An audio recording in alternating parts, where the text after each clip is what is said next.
In this episode, we're going to take a look at the Pages area. Now, there are no tasks in this episode. It's simply a follow-along tour as I take you through some top tips and frequently asked questions. Well, here you can see I'm in the Pages area, which you can navigate to by the top menu and click Pages. And the first thing you'll notice is the page is split into two. We've got a black search box at the top, and then we've got a list of pages below.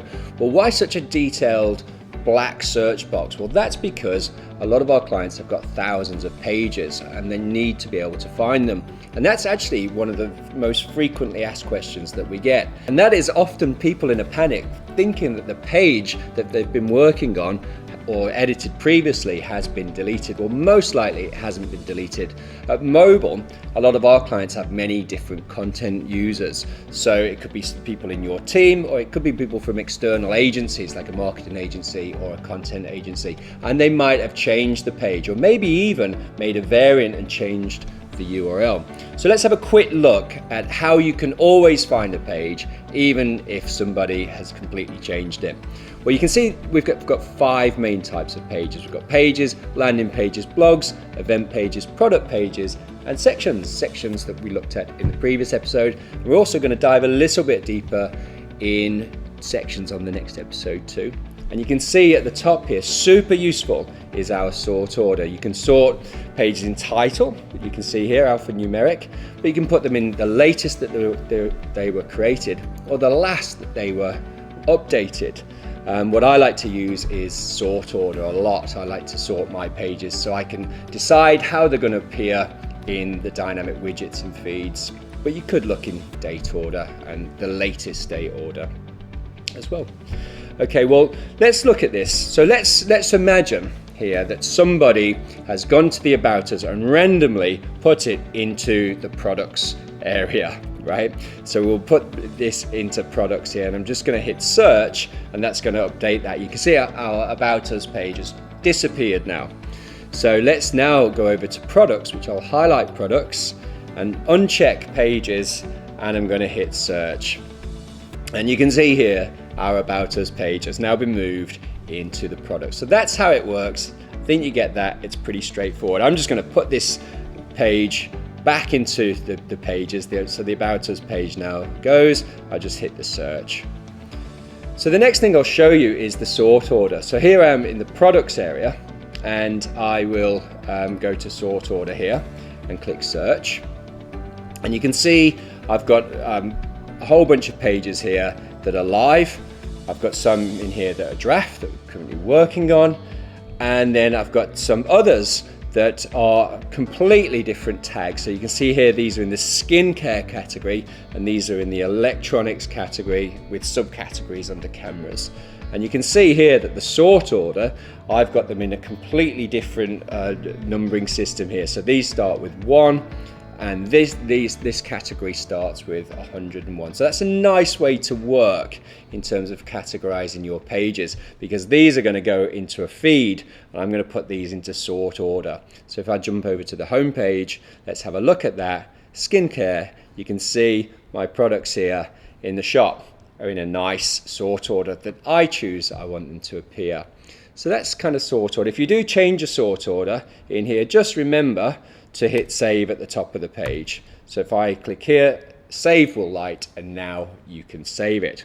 So what if it's been let's say it's been a year since you've been into your website. You've set it a particular way, a whole team has come in, they've changed things, your page has gone missing, it's in the wrong category, or you're feeling it's been deleted and you're in a panic.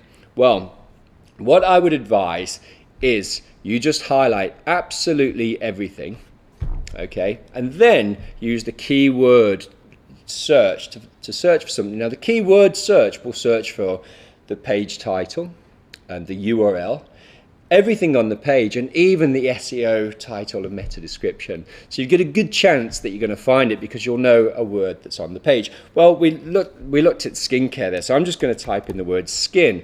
I don't need to type in a whole sentence, just one word will be fine.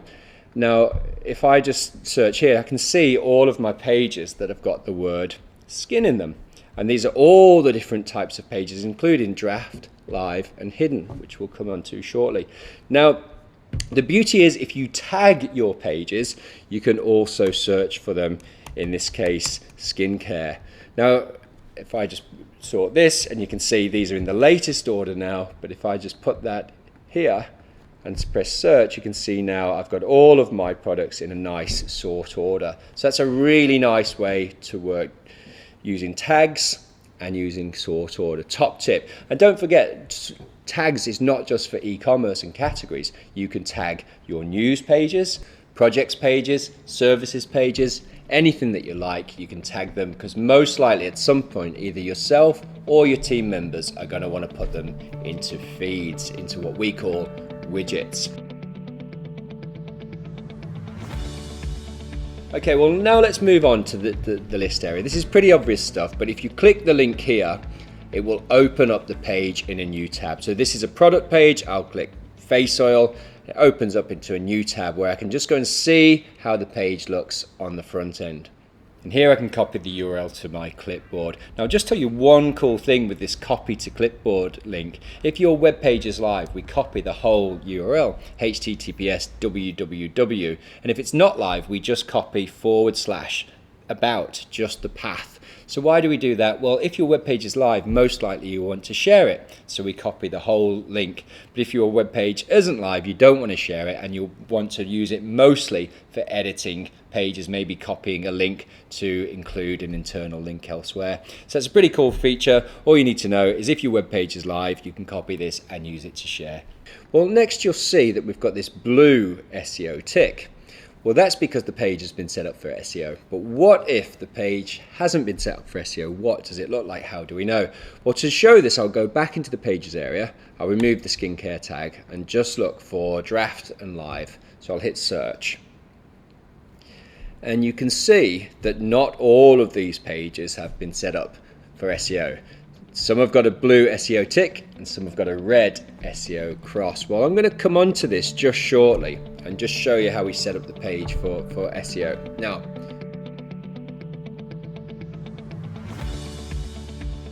I'll show you page icon, because this is actually super important. Here is this image that we call the page icon. Now, the page icon is doing 4 things. So I'll race through what those are.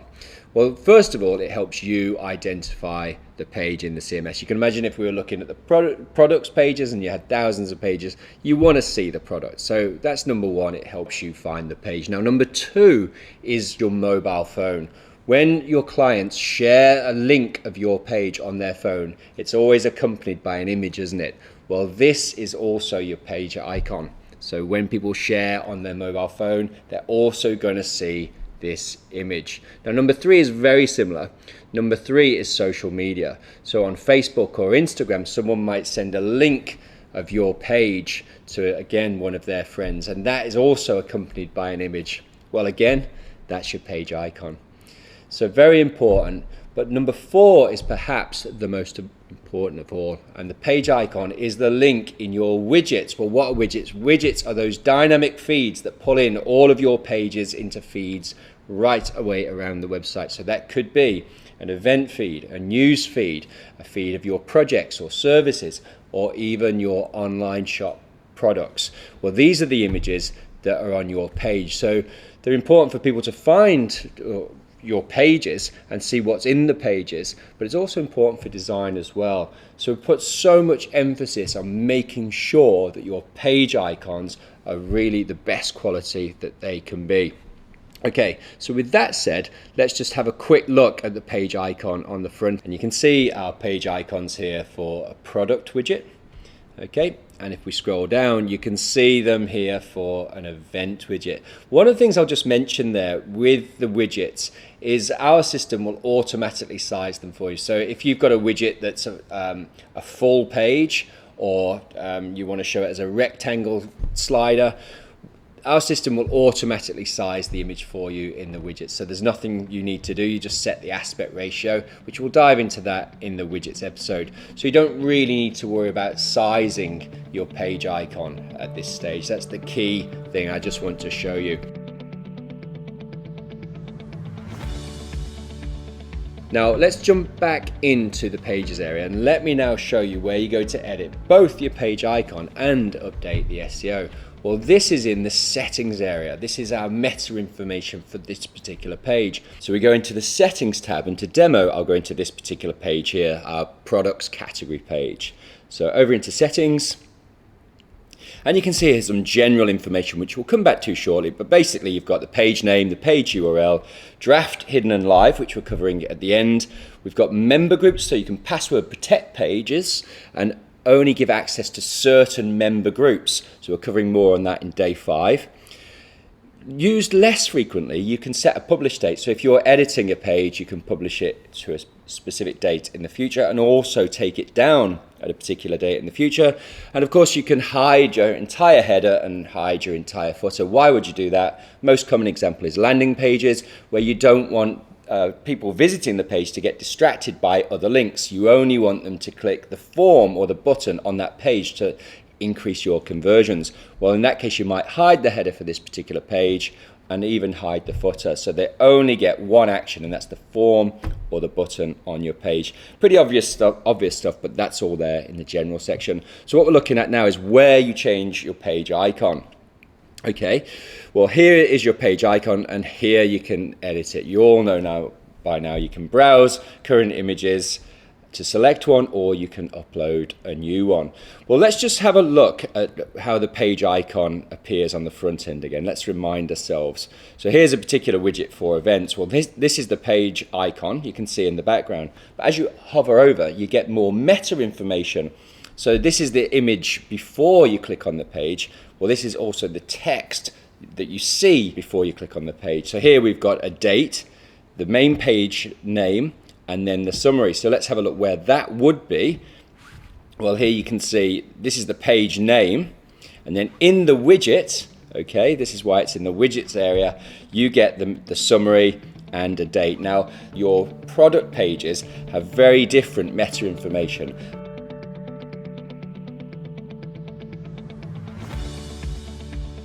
The page settings area is different for e-commerce. So your product pages have very different meta information, which you can see on the product settings page here, with things like a gallery of images that will go on the products page, as well as things like a more detailed summary and description, but of course tabs for things like shipping, returns, terms and conditions, and of course options and variants. So you can see here all of the product options for this particular product, and it comes in 2 different sizes, which of course are going to change the price.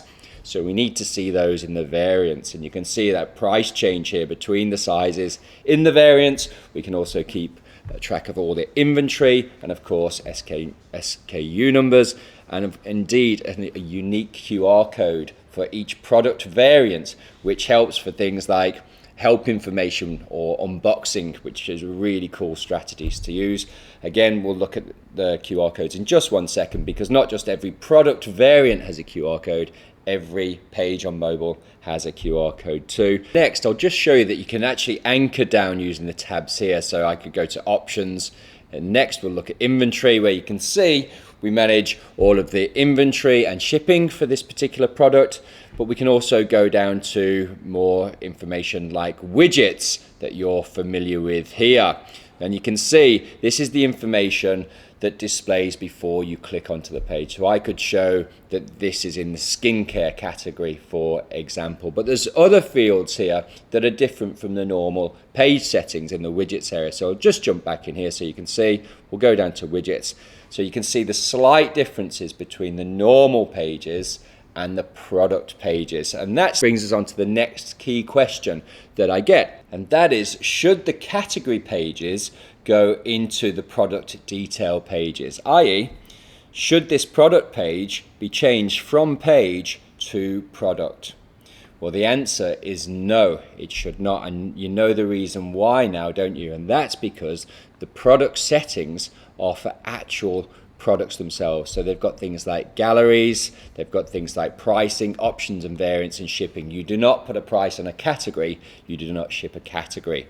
So the category pages stay in the main pages, they stay in the main pages here, and we actually categorize those and sort them with tags. Now, we're going to go on to tags in the Sunset Talks number 2 tonight. Is me going through in quite a lot of detail, tags and widgets. That's more of a masterclass, so definitely watch that. I'm not going to go into tags in this episode right now.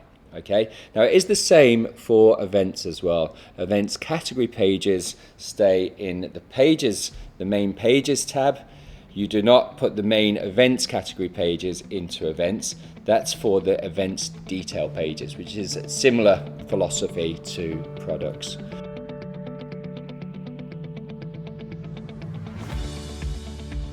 At this point, I'll now go back and look at this SEO tick. We know our products page has got a blue SEO tick, and that's because if I go down now to SEO, we can see here that we've got a title tag and we've got a meta description. Title tag 70 characters, meta description 300 characters. If you're ever unsure, just like every feature on the mobile platform, there is help information, and it often includes a video. Sometimes it's just text, as you'll see here. There's not too much you can say on a meta description, but it does give you quirky information like Google increased it to 300 characters in December 2017. So there's bits to read on those descriptions there. So if you're ever unsure number of characters, just click the help icon. My best recommendation would be is to include a call to action in your meta description. Another common question that I get is, why isn't Google showing my whole meta description on the search engine results page? Sometimes it will show all of the title tag, but it doesn't always show all of the meta description. Sometimes you see a snippet from the actual page itself with a 3-dot ellipsis and then your meta description that you've written in here. And that's because Google's tracking things like hover attention, where people are on the page, and it might pull out what it feels is better information for your clicks. But invariably, if you take the time to put a call to action, then it might convert better. So here it says, click now to discover exclusive items from the last event, stock is low. Right? So an urgency or time limited call to action can actually help your conversion rate and can actually help to get better clicks than if someone else is in position 1, but you've got a nice quirky call to action or even a punchy joke in the title tag. People are more likely to click on your page. So that's where we handle the SEO title tag and description.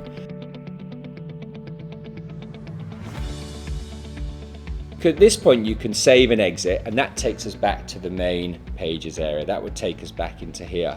But I'm just going to show you what you'll do here is save and edit.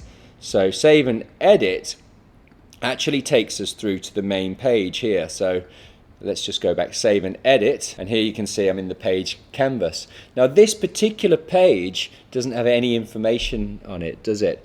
And that's because, as you'll know from the last episode, the menus and navigation episode, we created this page. So let me just give you a quick recap here. We were in the navigation area, and let's go over to the header menu. Well, product sits in the header menu. We created this tab in here.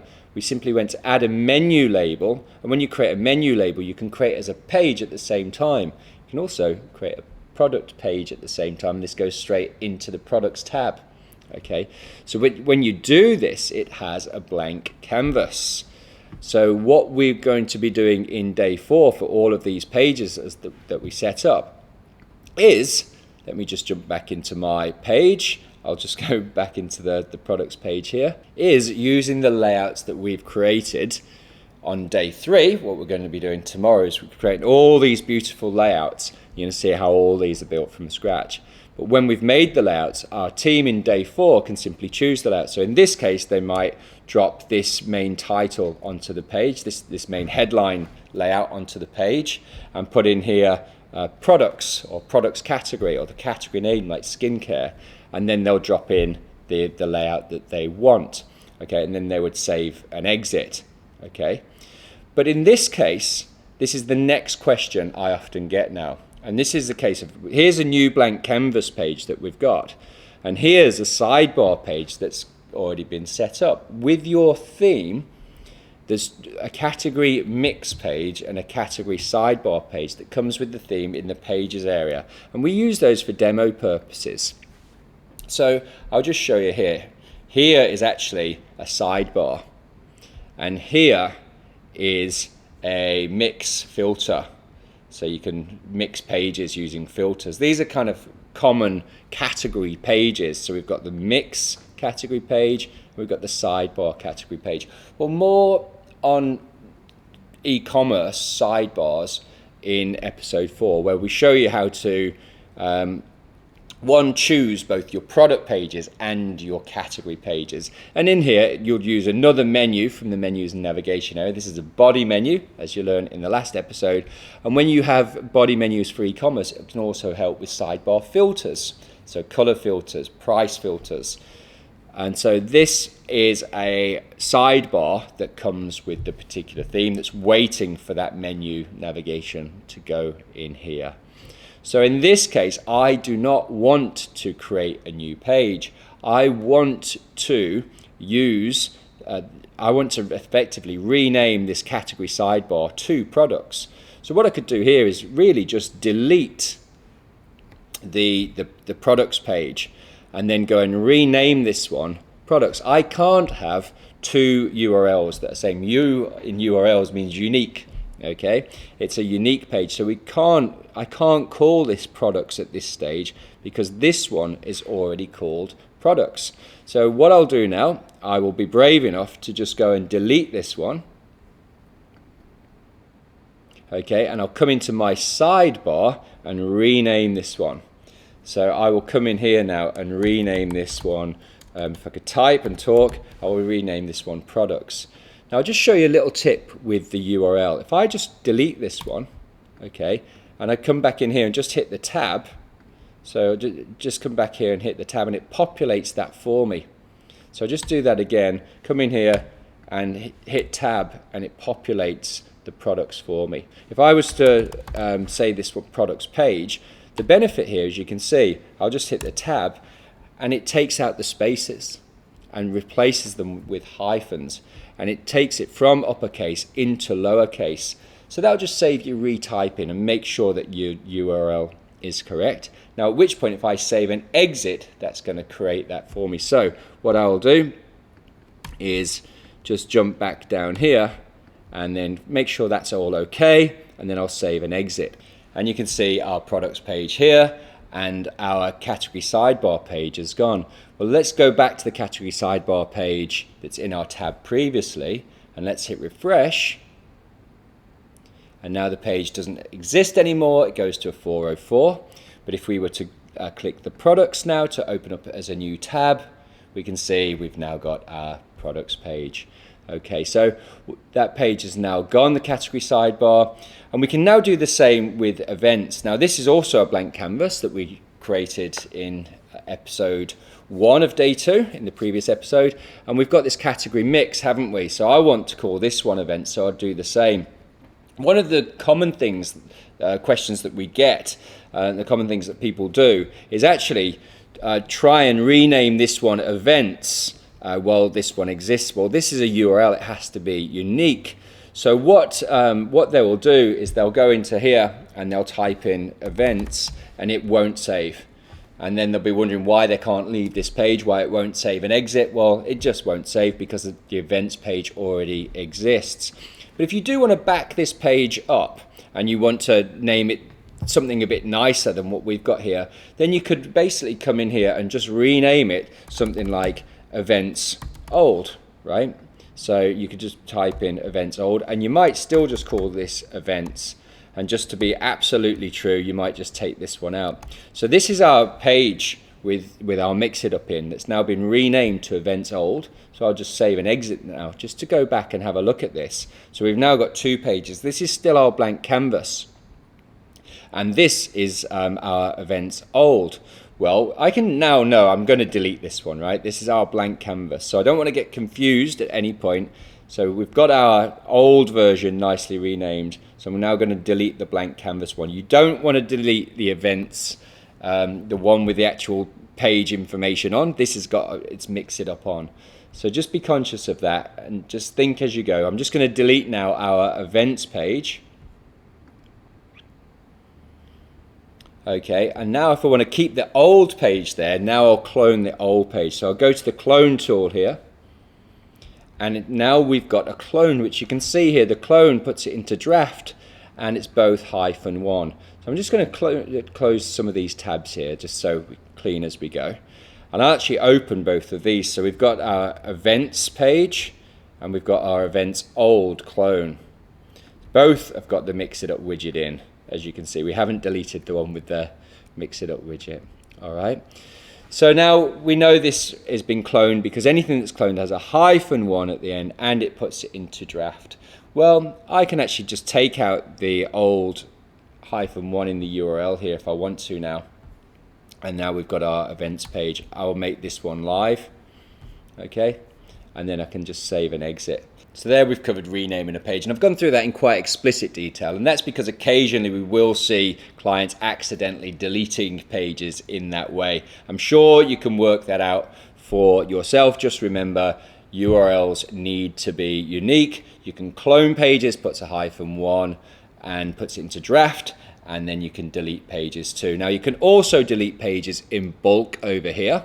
So you can highlight everything. I can go now to delete the page using the bulk actions, and then you'll see delete pages goes into the top right. We put that far away because we don't want you deleting pages. If I go to delete everything that we've done so far and hit delete, then final check comes up in the red. Don't click that if you don't want to delete all. But of course you can highlight lots of pages that you do want to delete. Just know that the blue tick is delete, not the unchecked items. Obvious stuff. Okay, now finally we'll look at the QR code. So if I just open up here, you can see that every page has a QR code, just like every option and variant in e-commerce has a QR code too. So we get clients using QR codes for many different things, basic things like checking people in, but also QR codes can be used for things like event tickets. You can also you can validate that someone has paid, and when they check in, it's going to show that they've redeemed the ticket. So I'm going to be covering all this and more in the Watch and Learn episodes. We've even seen like hospitality, pop-up bars, putting the QR codes of product pages onto their taps. So people come up, scan the QR code, it takes a payment, okay, and then they serve them the drinks. So many different use cases. I've seen people do it as treasure hunt around the city. So, you know, they scan a QR code, goes to a page, the question pops up, and then they get the answer, move on to the next one. So many different use cases, and that's why we put QR codes on every single page and even every single product and variant, as you've just learned. Well, just to wrap up, obviously in the top right, just like with the images, you can add a new image in the top right. Well, pages is the same. I can add a new page here. I'll give it a name. It will automatically create the URL. I can then give it a type and then decide if it's going to be draft, live, or hidden.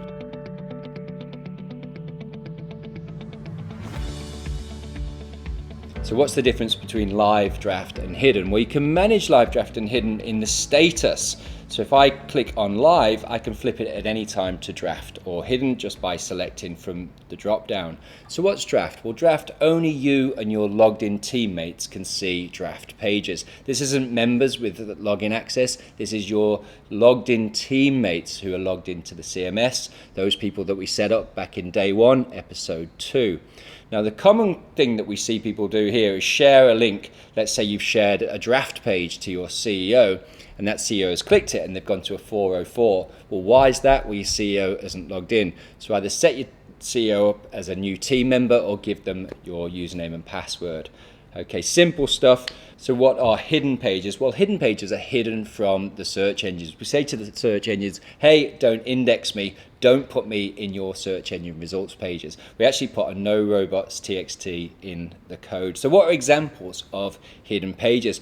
Well, we've actually looked at a few examples of hidden pages already. We've looked at hidden sections such as your action section, menu section, and footer. With these pages, you can control them just like any other page, but they're includes. So we don't want those pages to appear in the search engine results pages. They are hidden. Well, another popular example of a hidden page is actually on your ad pages.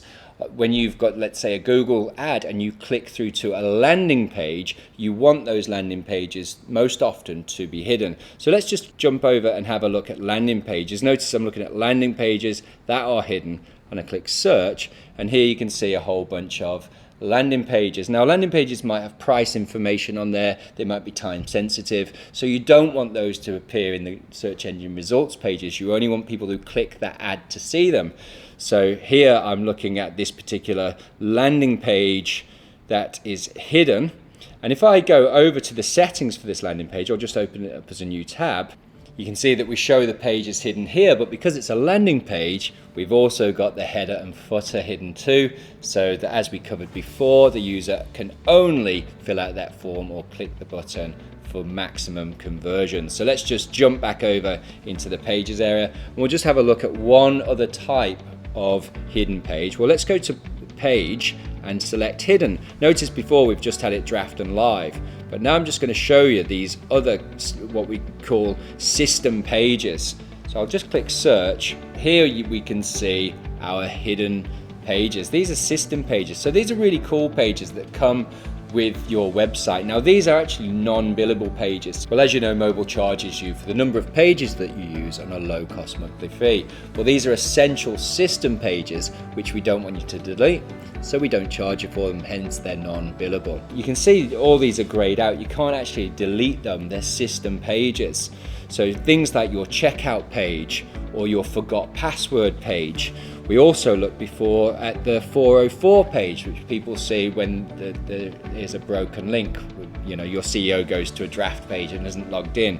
So you can style and edit all of these pages just like any other page. So on day 3, we'll also get you to come in here and just check the styling and the words for all of these system pages too. So they are pages that are hidden, and you can also access these via the quick links in the main navigation area. So that's another way of accessing these hidden system pages. So top tip there. And of course, when you've finished editing your page, you can put it into live for the entire world to see.